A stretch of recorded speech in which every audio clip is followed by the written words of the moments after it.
Hello everyone.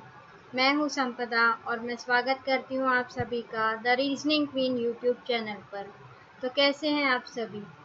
I hope सभी बढ़िया होंगे और सभी की प्रिपरेशन एकदम बढ़िया चल रही होगी, क्योंकि सारे एग्ज़ाम सब लाइंड अप हैं। SBI PO, SBI clerk, IBPS PO, IBPS clerk, RRB PO, RRB clerk. और एसबीआई पीओ, एसबीआई क्लर्क का तो कभी भी नोटिफिकेशन आ सकता है अब, क्योंकि टेंटेटिव मंथ डेट बता दी थी उन्होंने, जून जुलाई में कभी भी हो सकता है। तो आज से मैं स्टार्ट कर रही हूँ आप लोग की रीजनिंग की क्लासेस, जिसमें बिल्कुल बेसिक से स्टार्ट होगा। अब जो भी एग्ज़ाम्स लाइंड अप है उनके मॉक टेस्ट आपको मिलेंगे, 35 आउट ऑफ 35, आरआरबी के टाइम पे 40 आउट ऑफ 40, और मेंस के टाइम पे मेंस के भी क्लासेस मिलेंगे, डाउट सेशंस भी मिलेंगे। जो भी आपको डाउट है वो आप कमेंट सेक्शन में बताइएगा, ज़्यादा से ज़्यादा शेयर कीजिएगा। मैं आपके कमेंट में जो भी डाउट आएगा वो नेक्स्ट सेशन में उसको क्लियर किया करूँगी। तो चलिए स्टार्ट करते हैं। जो बिल्कुल बिगनर हैं उनको बता दूं कि रीजनिंग में रीजनिंग का सिलेबस है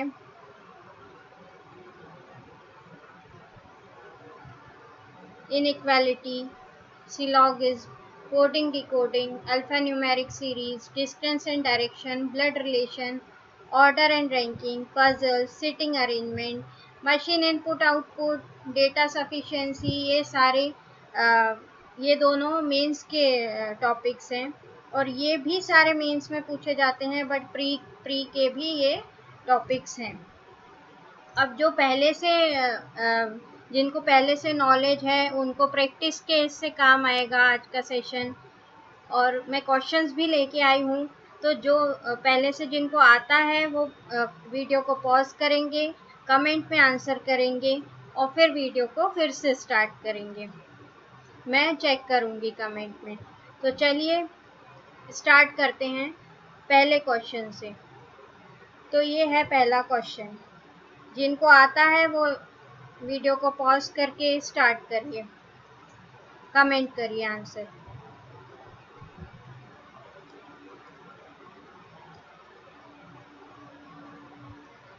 हाँ, तो ये है सिलॉगिज्म का क्वेश्चन। इस पे से 4 से 5 क्वेश्चन आपको मिलते हैं। तो सिलॉगिज्म कैसे सॉल्व होता है? स्टेटमेंट को देख के वेन डायग्राम बनाया जाता है, और वेन डायग्राम को देख के कंक्लूजन को सॉल्व किया जाता है। मैं रिपीट कर रही हूँ, स्टेटमेंट को देख के वेन डायग्राम बनाया जाता है, वेन डायग्राम को देख के कंक्लूजन को सॉल्व किया जाता है। और मैं एक और बात क्लियर कर दूँ, जो स्टेटमेंट ने कह दिया, भले वो कोई सेंस की बात हो या नहीं हो, जो भी स्टेटमेंट ने कह दिया वो हमेशा 100% ट्रू होता है। अपन को कभी भी स्टेटमेंट के अगेंस्ट नहीं जाना है। अगर उसने बोल दिया कि रात में भी सूरज निकलता है, तो हाँ, वो सही बोल रहा है, ये अपन को मान के चलना है। अब मैं इसको सॉल्व करूँगी। इसके मैं चैप्टर वाइज भी सारे क्वेश्चंस लेके आऊँगी। इसमें बहुत सारे क्वेश्चंस बनते हैं। इसमें 4 पिलर्स होते हैं, main, some not, all, no, ये पिलर्स होते हैं। आपको पूरा बेसिक से इसका क्लास मिलेगा। तो इसको कैसे सॉल्व करते हैं, वेन डायग्राम कैसे बनाया जाता है, इसमें दिया हुआ है statement, only a few Adidas are Reebok. तो only a few Adidas are Reebok and no Reebok is Levi's. No Reebok is Levi's. ये बन गया क्या, वेन डायग्राम। अब कंक्लूजन किसको देख के सॉल्व होगा, वेन डायग्राम को देख के सॉल्व होगा। तो फर्स्ट कंक्लूजन क्या दिया हुआ है, नो एडिडास इज लेवाइस। अब अपन को एडिडास और रीबॉक एंड रीबॉक और लेवाइस के बारे में पता है, पर एडिडास और लेवाइस के बारे में तो स्टेटमेंट ने कुछ भी नहीं बोला। और जब अपन को कुछ भी नहीं पता तो अपन कुछ भी नहीं बोल सकते। तो एडिडास ये बैठा है, लेवाइस ये बैठा है, दोनों दूर दूर बैठे हैं, दोनों के सर्कल टच भी नहीं हो रहे हैं, तो अपन कुछ भी नहीं बता सकते इसके बारे में। इसलिए फर्स्ट कंक्लूजन क्या हो गया, रॉन्ग हो गया। अब सेकंड कंक्लूजन बोला है, all Adidas can be Reebok. तो ये ध्यान रखिए कि स्टार्टिंग में स्टेटमेंट में इसने क्या बोल दिया, केवल कुछ एडिडास रीबॉक है, तो सारा कैसे हो सकता है ना। तो ये सेकंड भी गलत हो गया, तो इसका आंसर क्या हो जाएगा, नीदर फर्स्ट नॉर सेकंड। आया समझ में सभी को? अभी सेकंड इस पे जाएंगे। ये है इनइक्वालिटी का क्वेश्चन। ये भी 4 से 5 क्वेश्चन बनते हैं प्री में मेंस में दोनों में आते हैं ये।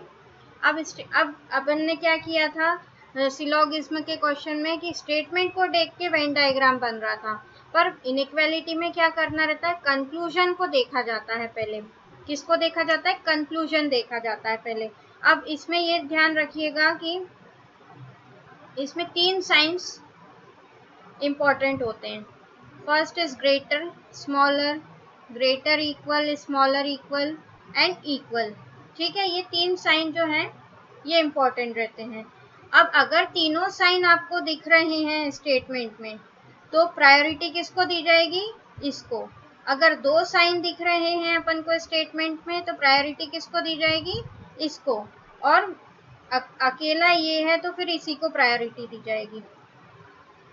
अब आप ये मान के चलिए कि ये हैं दादाजी, ये हैं कौन, दादाजी, ये हैं पापा, है ना, और ये हैं आप। ठीक है, अब घर में कुछ भी डिस्कशन चल रहा है, आप तीनों बैठे हैं, ये तीनों बैठे हैं, तो किसका चलेगा, दादाजी का।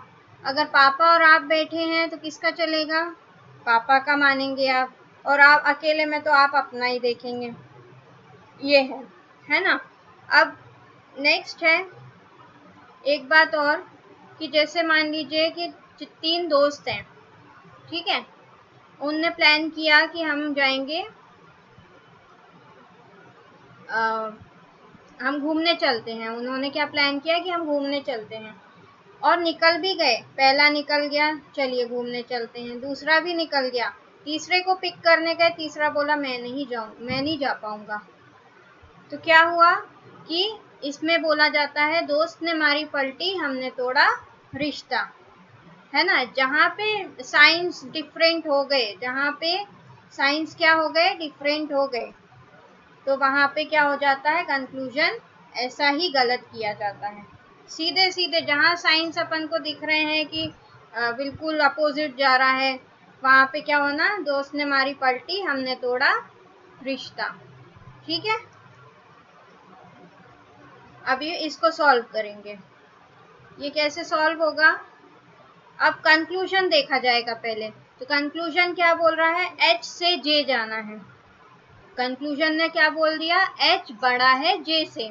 अब अपन स्टेटमेंट पे जाएंगे, तो H ये रहा, H ये रहा, और J कहाँ है, ये है। अब 2 स्टेटमेंट है ये, तो Y कुछ कॉमन दिख रहा है, तो Y कॉमन दिख रहा है। H से Y चले गए और Y से J चले गए, तो ये 2 साइन मिले अपन को, इसमें किसको प्रायोरिटी देंगे, इसको देंगे। तो क्या आंसर आया अपना, H बड़ा है J से, और पूछा क्या है, यही पूछा है, तो फर्स्ट क्या हो जाएगा, राइट हो जाएगा। अब सेकंड कंक्लूजन पूछा है, E बराबर है K से, E इक्वल है K के, तो E ये बैठा है, K ये बैठा है। अगेन कॉमन किसको लेंगे, Y को लेंगे, तो E जो है छोटा हो जाएगा Y से, और Y जो है छोटा हो जाएगा K से। अब ये दोनों साइन में प्रायोरिटी एक ही साइन है ये, तो प्रायोरिटी इसको दी जाएगी। तो क्या आंसर आएगा, E छोटा है K से, ये अपना आंसर आया। बट पूछा, वो बताया क्या, E बराबर है K से, नहीं भाई, अपन को तो E छोटा दिख रहा है K से, है ना। तो इसका आंसर क्या हो जाएगा, ओनली फर्स्ट फॉलोज। जो नहीं समझ आएगा वो कमेंट में बताइएगा, मैं फिर से ले लूंगी सेशन में क्वेश्चन। अब नेक्स्ट पे जाएंगे, तो ये होता है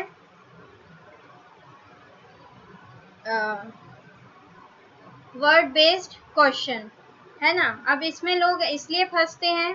अब सबसे लास्ट में देखिए, ब्रैकेट में दिया है both forward and backward direction. Pair बनाना है, ABCD सभी को आती होगी, तो पेयर बनाना है, HIERARCHY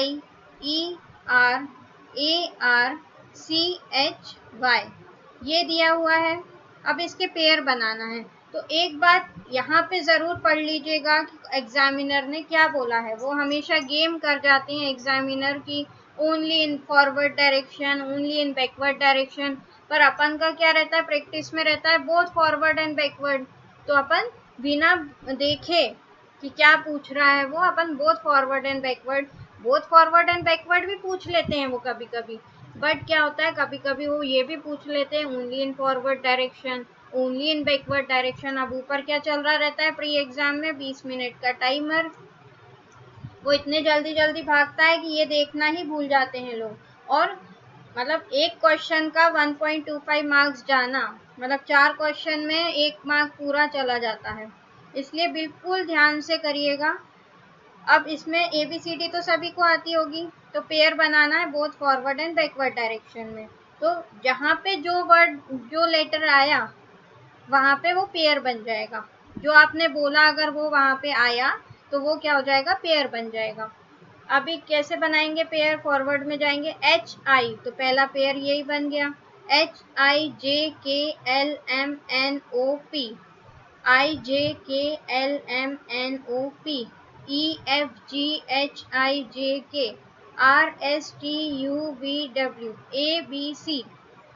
ABC, ये दूसरा पेयर बन गया। DE, RSTUCDEHI। अब फॉरवर्ड में कितने बने, 2 बने। अब बैकवर्ड चलेंगे, YZ, HIJKLMNO, CDEFGHI, RSTUVW, ABCDE, RSTUEFGIJ। कोई नहीं, बैकवर्ड में तो कोई भी नहीं बना, तो सिर्फ क्या हो जाएगा आंसर इसका कि 2 पेयर बन रहे हैं। अब नेक्स्ट क्वेश्चन पे चलेंगे। ये है डिस्टेंस एंड डायरेक्शन का क्वेश्चन। तो सभी को पता होगा कि कहाँ डायरेक्शन कौन कौन से होते हैं। ऊपर होता है नॉर्थ, नीचे होता है साउथ, साइड में होता है वेस्ट, यहाँ होता है ईस्ट, है ना। ये 4 डायरेक्शन होते हैं। इधर गए तो नॉर्थ ईस्ट होता है, इधर गए तो साउथ ईस्ट होता है, इधर गए तो साउथ वेस्ट होता है, और इधर गए तो नॉर्थ वेस्ट होता है। ये डायरेक्शन है, ये सभी को क्लियर होगा। तो जहां जहां वो बोल रहा है, अब ये एक पजल टाइप का हो जाता है। A person start walking towards east direction, कि एक पर्सन ने ईस्ट डायरेक्शन की तरफ जाना स्टार्ट किया। ईस्ट मतलब इधर। आफ्टर वॉकिंग 6 मीटर, एस से स्टार्ट किया उसने। आफ्टर वॉकिंग 6 मीटर ही रीचेज एट पॉइंट आर, वो आर पे पहुंच गया 6 मीटर चल के। फिर आर से ही टेक्स 2 कॉन्सिक्यूटिव लेफ्ट टर्न, मतलब 2 लगातार उसने लेफ्ट टर्न लिए। एक 4 मीटर पे लिया और एक 3 मीटर पे लिया, है ना। और वो respectively U and H point पे पहुंच गया, है ना। ये बन गया डिस्टेंस एंड डायरेक्शन का पजल। अब उसने पूछा है in which direction is point H with respect to S. अब एस के रिस्पेक्ट में एच किधर है, तो ये वाला साइन बन रहा है, मतलब कहाँ पर है, नॉर्थ ईस्ट में है। And total distance from S to H. अब टोटल डिस्टेंस पूछा है, मतलब जितने भी नंबर दिए हैं सबको क्या कर देंगे, ऐड कर देंगे। तो 6 + 4 + 3 13 मीटर, तो इसमें है 13 मीटर नॉर्थ ईस्ट। ठीक है, ये हो गया डिस्टेंस एंड डायरेक्शन का। अब ये है अल्फा न्यूमेरिक सीरीज, ये भी 5 नंबर की आती है अल्फा न्यूमेरिक सीरीज। तो इसको कैसे सॉल्व करेंगे कि how many letters are there which is immediately followed. अब फॉलो करना मतलब क्या करना, पीछा करना। तो how many letters are there which is immediately followed by a number and immediately preceded by a symbol. अब ये याद रखिएगा कि प्रेसिडेड मतलब बहुत नहीं पता रहता किसी किसी को कि, तो ऐसे याद रखिए कि मेंस के पहले क्या होता है, प्री होता है। कुछ भी कोई भी एग्जाम देने जा रहे हो आप प्री दोगे पहले, तो प्री मतलब पहले। तो सिंबल पहले आना है, लेटर और नंबर, ये बताना है। लेटर के पहले सिंबल आना चाहिए और लेटर के बाद नंबर आना चाहिए, ये बताना है। ऐसे कितने लेटर हैं, तो सबसे अच्छा ढूंढने का क्या है, सिंबल। तो सिंबल से ढूंढते हैं, सिंबल लेटर नंबर नहीं, सिंबल लेटर नंबर नहीं, सिंबल लेटर नंबर, हाँ ये वाला बना सिंबल लेटर नंबर, है ना। आगे देखते हैं, सिंबल लेटर नंबर नहीं, सिंबल लेटर नंबर सिर्फ एक बन रहा है, कौन सा, ये सिंबल लेटर और ये 0 है ना, नंबर। ये आया समझ में? अभी ये है कोडिंग डिकोडिंग का क्वेश्चन। इसको चाइनीज कोडिंग डिकोडिंग भी बोला जाता है, सब्स्टिट्यूशनल कोडिंग डिकोडिंग भी बोला जाता है। अब इसमें पूछा गया है what is the code for is का कोड बताना है अपन को, ठीक है। तो इज कहाँ पर दिख रहा है? इसमें ये दिख रहा है, ये अकेले इसमें दिख रहा है ना। अब ईटी हो सकता है क्या इसका कोड? अब इसका जो कोड है वो सिर्फ इस लाइन में ही होगा, है ना, क्योंकि इस कहीं और नहीं दिख रहा है। ईटी हो सकता है क्या इसका कोड? नहीं, ईटी ये रहा, इसलिए ये नहीं हो सकता, है ना। ए एच हो सकता है क्या? ए एच कहीं और है क्या? ए एच कहीं नहीं है, तो ए एच हो सकता है। ई जेड हो सकता है क्या? ई जेड भी हो सकता है ना। आर एस हो सकता है क्या? आर एस यहाँ पर है, इसलिए ये नहीं हो सकता। अब बोला है if teacher are good is a code is coded as E A H and G D. तो ए एच अपन को यहाँ मिल गया, इसलिए ए एच भी नहीं हो सकता, तो इसका आंसर क्या हो जाएगा? ई जेड, ठीक है ना। अब इसमें ये सबसे रिस्क वाला क्वेश्चन होता है, ये बिल्कुल लास्ट में करिएगा ये वाला। अब मैं इसमें बताऊं कि ये 4 लेटर मीनिंगफुल वर्ड का वर्ड बेस्ड क्वेश्चन होता है ये भी। अब इसमें बोला है कि परमानेंट एक वर्ड दिया है, उसका फर्स्ट लेटर मतलब पी, थर्ड लेटर मतलब आर, सिक्स्थ लेटर मतलब एन एंड नाइन्थ लेटर मतलब टी, है ना। अब इससे कोई वर्ड बनाना है। दिख रहा है क्या कुछ वर्ड बनता हुआ इससे? अब मेरे को तो नहीं दिख रहा है।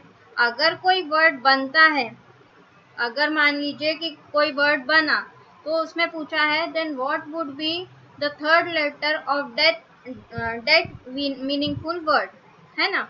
पर इधर तो अपन को कुछ दिखता नहीं है, दिख नहीं रहा है कि बन रहा है कोई वर्ड। अगर कोई वर्ड नहीं बन रहा, if no meaningful word is form then mark the answer as X. अपना तो कोई भी मीनिंगफुल वर्ड नहीं बन रहा, इसलिए एक्स आ जाएगा आंसर। और अगर एक से ज्यादा मीनिंगफुल वर्ड बन रहे हैं तो आंसर क्या आ जाएगा? जेड। पर अपना क्या एक भी मीनिंगफुल वर्ड नहीं बन रहा, इससे लग तो नहीं रहा इससे कि बनेगा, तो आंसर क्या हो जाएगा? एक्स, ठीक है ना। नेक्स्ट क्वेश्चन है, ये है ब्लड रिलेशन का क्वेश्चन। ब्लड रिलेशन का मैं बताऊं, अगर मेल डिनोट करना है तो वो प्लस से डिनोट किया जाता है, फीमेल बताना है तो वो माइनस से बताते हैं। अगर हस्बैंड वाइफ का हस्बैंड और वाइफ है तो वो इक्वल साइन लग जाता है। अगर सिबलिंग्स हैं तो वो भाई बहन है तो ये वाला साइन लग जाता है। जनरेशन गैप दिखाते हैं इससे। जनरेशन गैप मतलब आपके ऊपर के जनरेशन में कौन आएंगे? आपके मम्मी पापा आएंगे। अब मम्मी पापा के ऊपर के जनरेशन में कौन आएंगे? उनके मम्मी पापा आएंगे। ऐसा ये चलता रहेगा, है ना। अभी क्या बोला है इसमें, और मैं एक और बात बता दूं कि इसमें अगर कुछ नाम दिया है, जैसे बोला गया कि सीमा, तो नाम से अपन कभी भी जेंडर डिसाइड नहीं करेंगे कि सीमा है मतलब फीमेल होगी। इसमें सीमा है मतलब ब्लड रिलेशन में कभी भी नाम के वजह से जेंडर डिसाइड नहीं होता। अगर जब तक दिया नहीं है कि सीमा इज अ फीमेल या Seema is a mother of Varun, ऐसे कुछ अगर दिया नहीं है तो तब तक अपन कुछ भी डिसाइड नहीं कर सकते कि सीमा का जेंडर क्या है। अब इसमें क्या बोला है, there are 6 members in 2 generation family. 2 generation family की बात हो रही है। S is the son of Q. अब क्यू का बेटा कौन है? एस है। अब जब तक आगे नहीं बढ़ते तब तक क्यू का जेंडर नहीं पता है, पर आगे ही लिखा है Q who is father in law of you. Father in law मतलब क्या हो गया? मेल हो गए। अब यू का अपन को पता नहीं है कि एस की स्पाउस है कि एस का कोई भाई बहन है उनकी स्पाउस है, कुछ भी नहीं पता अभी, तो ये लाइन अपन छोड़ देते हैं। अब बोला है T is sister in law of P who is mother of R. अब टी जो है सिस्टर इन लॉ है पी की, पर पी क्या है, पी जो है वो मदर है आर की। अब सिस्टर इन लॉ दोनों तरफ से हो सकती है, या तो भाभी हो सकती, भाई की वाइफ भी हो सकती है सिस्टर इन लॉ, या तो हस्बैंड की बहन हो सकती है सिस्टर इन लॉ, है ना। पर अपन को अभी पी के बारे में कुछ भी नहीं पता। अब बोला there are 2 married couples in a family, S is unmarried member. अब एस के बारे में ये पता चल गया कि एस और यू दोनों, मतलब एस और यू की शादी नहीं हुई है। अब P and U are of same gender. अच्छा, P हैज नो सिबलिंग। अब इधर पे क्लियर कर दिया इन्होंने कि P की कोई सिबलिंग नहीं है, तो मतलब P की हस्बैंड की बहन कौन हो जाएगी, T, और P का बेटा हो जाएगा R, और R की शादी हो जाएगी U से, है ना। तो ये कहाँ कैसे कंफर्म हो गया, मैं एक मिनट बता रही हूँ ये कैसे कंफर्म हुआ। ये ऐसे कंफर्म हुआ कि P and U are of same gender, तो P फीमेल तो U भी फीमेल है ना। तो R इसलिए क्या हो जाएगा, मेल हो जाएगा, है ना। 2 मैरिड कपल्स दिखाने थे, तो ये मैरिड कपल है और एक ये मैरिड कपल है ना। इससे ये 6 लोग बन गए। एस अनमैरिड है ना। T सिस्टर इन लॉ है P की, ये भी हो गया, है ना। T के हस्बैंड की बहन कौन हो गई, सिस्टर इन लॉ। अब क्वेश्चन क्या पूछा है, who among the following is the brother of R, R का भाई कौन है, एस है ना। अभी ये क्वेश्चन है सर्कुलर सिटिंग अरेंजमेंट का। तो जिसको आएगा वो पहले तो सॉल्व करके, जिसको भी आता है वो कमेंट में आंसर करेंगे, और इस क्वेश्चन को मैं लूँगी नेक्स्ट सेशन में, है ना। तो आज के लिए इतना ही। इसका आंसर ज़रूर करेंगे सभी कमेंट सेक्शन में। तो आज के लिए इतना ही। और एक और बात मैं बता दूं, पजल और सिटिंग अरेंजमेंट की मैं अलग से क्लासेस भी लूँगी, क्योंकि पजल और सिटिंग अरेंजमेंट में बहुत बच्चे ऐसे होते हैं कि डरते हैं। पजल और सिटिंग अरेंजमेंट में बच्चे बहुत डरते हैं, पर डरने की कोई बात नहीं है, क्योंकि क्या होता है 20 मिनट का टाइमर होता है, और पहला ही क्वेश्चन अगर पजल और सिटिंग अरेंजमेंट का आ गया तो बच्चे क्या करते हैं कि स्किप करते जाते हैं कि मैं पहले मिसलेनियस सॉल्व करूंगा। पर क्या होता है, ऊपर चल रहा होता है क्या, 20 मिनट का टाइमर। तो इधर उधर मिसलेनियस ढूंढने में क्या होता है, टाइम वेस्ट होता है, और 20 मिनट बहुत कम रहते हैं ये 35 क्वेश्चन 35 क्वेश्चन सॉल्व करने के लिए। इसलिए मैं इतना स्ट्रॉन्ग कर दूंगी आपको, पजल और सिटिंग अरेंजमेंट के सेशन आपको इतना मिलेंगे, इतना स्ट्रॉन्ग कर दूंगी कि आप बहुत जल्दी जल्दी पजल सिटिंग अरेंजमेंट में कमांड आएगी आपकी, बहुत जल्दी जल्दी आपके सॉल्व होंगे। तो इसका आंसर मेरे को कमेंट सेक्शन में दीजिएगा। तब तक के लिए थैंक यू। और आज का सेशन कैसा लगा वो ज़रूर बताइएगा। Thank you.